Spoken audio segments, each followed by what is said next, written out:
This lawyer's letter has earned itself a place in the annals of history. I'm sorry, I meant the annals of history.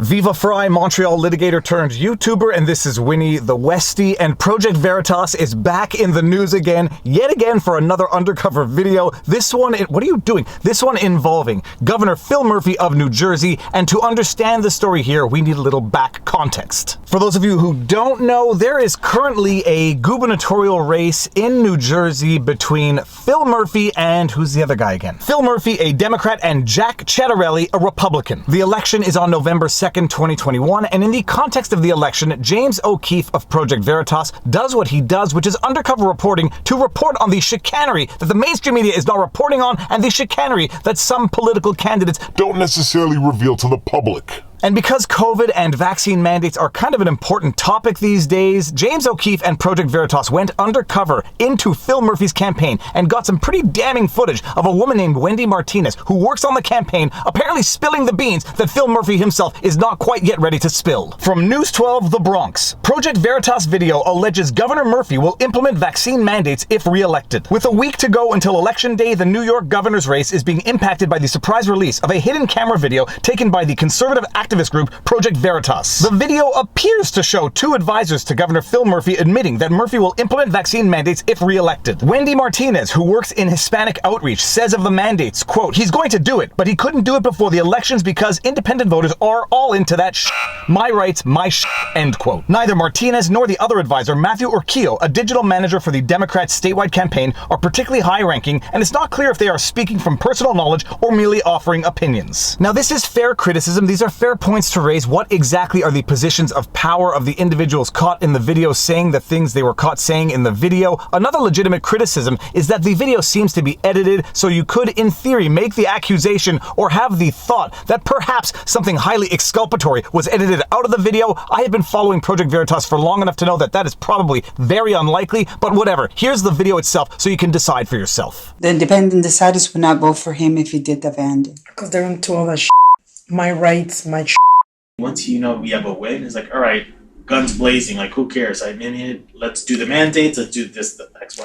Getting back to the article, this is what News 12 The Bronx has to say about Project Veritas as an entity. Project Veritas and its founder, James O'Keefe, have a controversial history. They've been accused of deceptively editing videos and sharing people's private information. Murphy campaign spokesperson Jarrell Harvey criticized the challenger, former state assemblyman Jack Ciattarelli, for failing to condemn the video. I have been following Project Veritas and James O'Keefe for a while. If in fact they are controversial, it is only because the media has made them controversial. As far as I'm concerned, James O'Keefe and Project Veritas are doing exactly what real journalists ought to have done, what real journalists did 20 years ago. It's called undercover investigative journalism. They are not mere mouthpieces for the government, and some government officials and some journalists don't seem to like that very much. But not only are James O'Keefe and Project Veritas controversial, apparently Ciattarelli is himself guilty for not condemning the video, which is undercover footage of the campaign saying things privately that it is not saying publicly. Quote, "Time and again, Assemblyman Ciattarelli has made demonstrably false and conspiratorial claims, and now he's hit rock bottom by not condemning in the strongest possible terms the dangerous tactics of a far-right extremist," end quote, Harvey said. Yeah, I'm not going to say that that qualification of the situation is not outrageously hyperbolic and totally untenable, but it is outrageously hyperbolic and totally untenable. Demonstrably false and conspiratorial when we can quite literally hear the words coming out of their mouth, whether it was coming out of their mouth out of context, whether or not there was exculpatory video that was edited out. To call this demonstrably false and conspiratorial is itself demonstrably false and conspiratorial. But perhaps most importantly, guilt through omission. Notably, the Murphy administration did not address whether the governor will or won't impose vaccine mandates if elected. But the point of this video is not about politicians being politicians. The point of this video is about lawyers being lawyers, because Project Veritas and James O'Keefe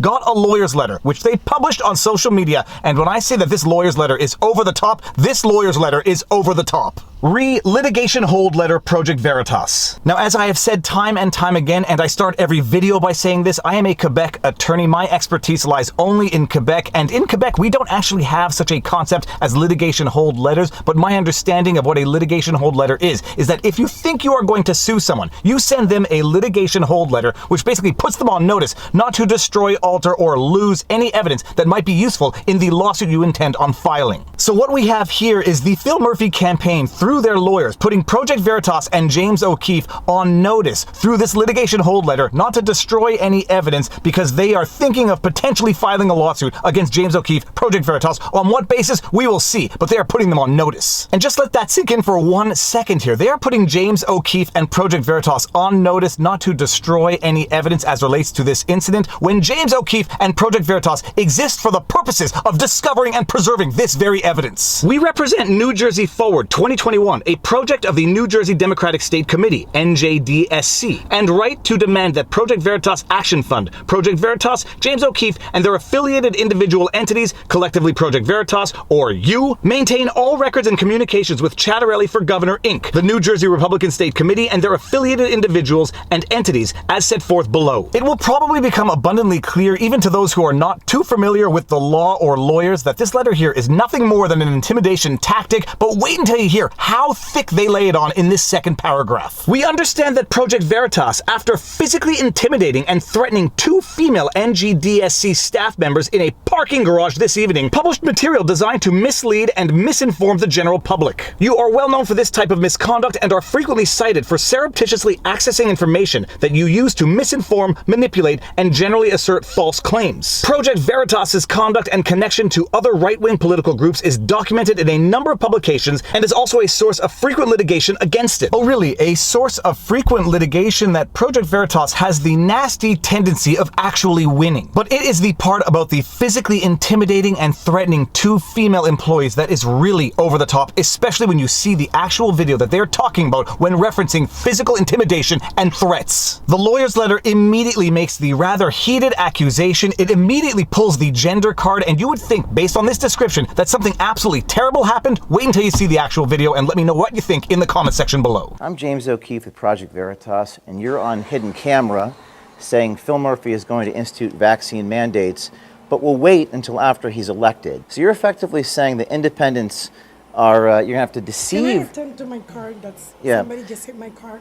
I just got into the car accident. Did you? Why do you feel the need to deceive the voters? How do you sleep at night? That's right, run away from the cameras. What a brave person you are. Shake your head, because I'm just quoting you. If anyone out there thinks that what we just saw can accurately be qualified as physically intimidating or threatening, we will have to agree to disagree and move on. And for anyone out there who thinks that this lawyer's letter is nothing more than a shot in the dark intended to intimidate James O'Keefe, that it's not a totally baseless letter of demand, just wait until you read this paragraph. NJDSC is currently evaluating its claims for causes of action against Project Veritas and other individuals or entities who may have assisted in the conduct mentioned above. Accordingly, this letter shall serve as a formal notice that you must maintain and retain all discoverable materials, including, but not limited to, electronically stored information, communications, and other interactions between Project Veritas, Chattarelli for Governor Inc., the New Jersey Republican State Committee, and any of their employees, contractors, volunteers, agents, or representatives. I have no doubt that this is pretty much boilerplate drafting, but in law we refer to this as a fishing expedition, but this is a fishing expedition when you don't even know where you're going fishing in the first place. The NJDSC wants to preserve anything and everything between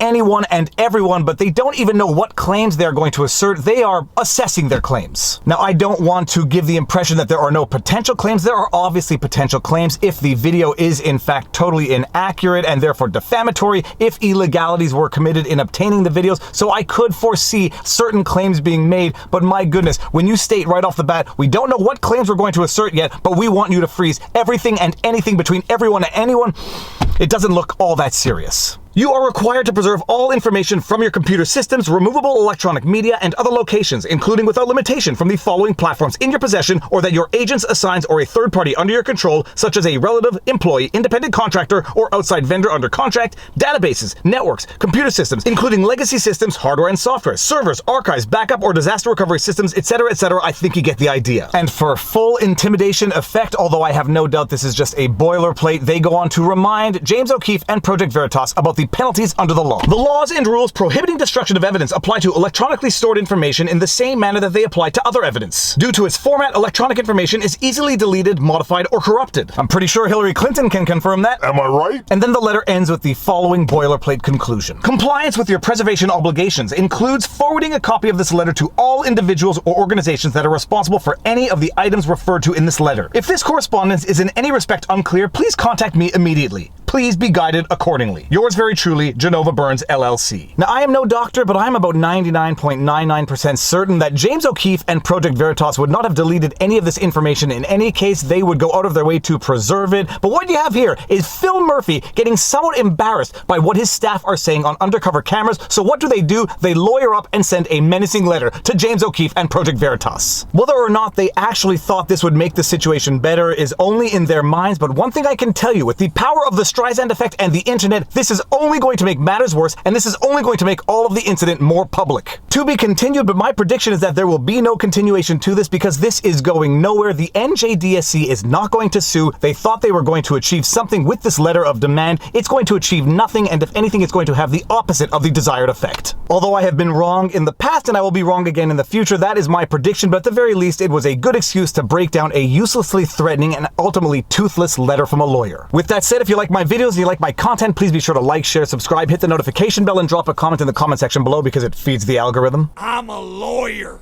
I'm a lawyer! Don't get in my way! If you want to support the channel, all of the support links are in the pinned comment. We've got merch, politics, ruins, everything, among other things. Robert Barnes and I do weekly streams every Sunday. We do weekly streams with a guest every Wednesday. The dog just burped. You can catch us on Locals if you want to support us there, where supporters get exclusive content, but members get a lot of good free content nonetheless. Viva BarnesLaw.locals.com. All of my content is also on Rumble, so you can catch it there, but more important than any of that, take care of yourselves, check in on friends and family, make sure everyone around you is doing well, and now you know your vlog. Peace out. Booyah!